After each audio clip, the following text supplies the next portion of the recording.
Hola, buenos días, bienvenidos a la sesión. En la sesión de hoy vamos a explicar algunos de los contenidos del bloque de geometría de los alumnos de primero de ESO, y para ello habíamos diseñado una experiencia, una unidad didáctica que contiene varias experiencias. Hoy vamos a trabajar una de esas experiencias que concretamente va a estar dedicada a las figuras planas, pero dentro de ellas va a estar dedicada a los triángulos y a los paralelogramos. ¿Qué vamos a conseguir una vez finalizada la sesión? Bueno, pues tenemos sobre todo tres objetivos que vamos a llegar a ellos, que es el primero, reconocer y describir las propiedades y características de estas figuras, los triángulos y los paralelogramos. En segundo lugar, vamos a saber definir algunos de esos elementos característicos de estas figuras para poder construir estas figuras,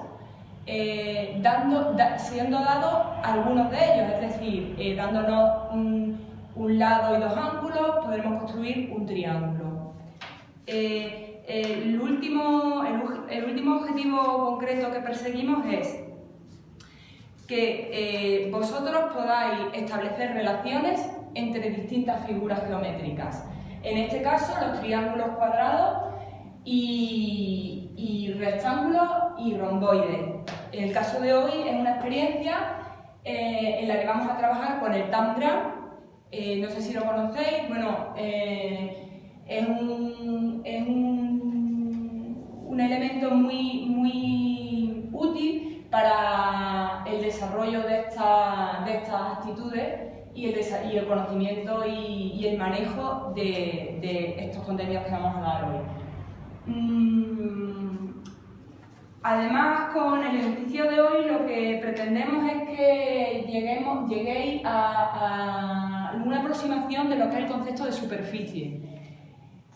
A partir de aquí podéis manejar todo esto mucho mejor y podréis llegar a deducir vosotros mismos la superficie, el área de cada una de las figuras y, lo que es más importante, a relacionar superficies entre unas figuras y otras y realizar y calcular las superficies de figuras compuestas, ¿vale?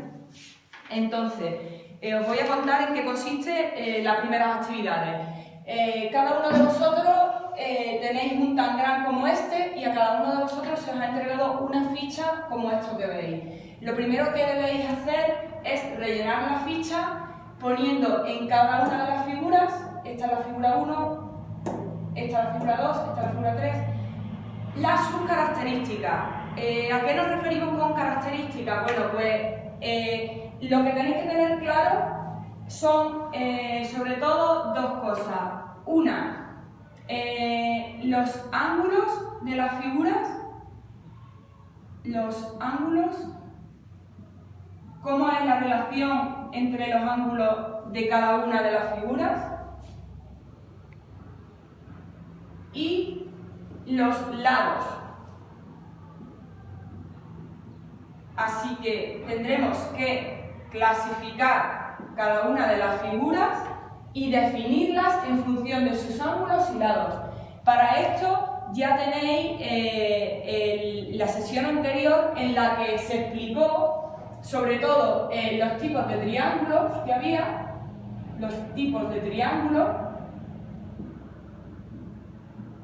atendiendo a sus ángulos y atendiendo a cómo son los ángulos dentro del propio triángulo, que los había equilátero, que es el que tiene todos los ángulos iguales, acutángulo, que es el que tenía dos ángulos iguales, y obtusángulo, que es el que tenía un ángulo obtuso, ¿vale? Y luego los paralelogramos. Los paralelogramos se pueden dividir básicamente en dos grupos.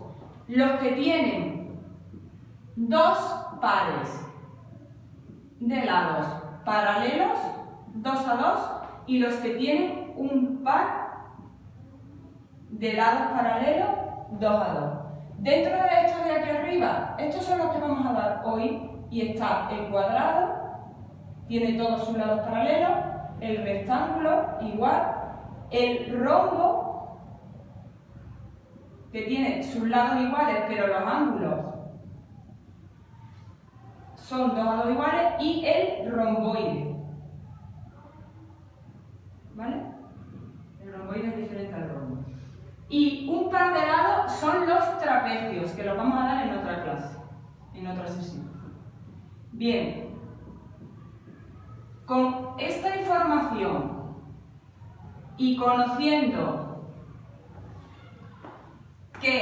las condiciones para que dos triángulos sean iguales, podemos hacer los siguientes ejercicios.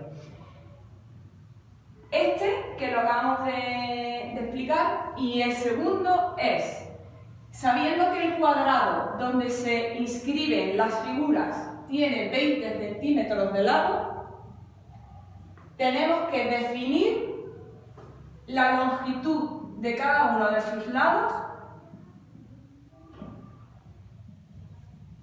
y los ángulos, sabiendo que estos son 90 y sabiendo que un triángulo, sea el que sea, la suma de sus lados son 180 grados. Con todo esto vamos a hacer la actividad por grupos de 2 alumnos y vais a rellenar las fichas y me las vais a entregar. Vamos a tener una sesión de 1 hora y cuando lo terminéis me lo vais entregando. Espero que sea fructífera la clase y que al terminar saquemos conclusiones sobre todo lo que hemos trabajado. Hasta luego.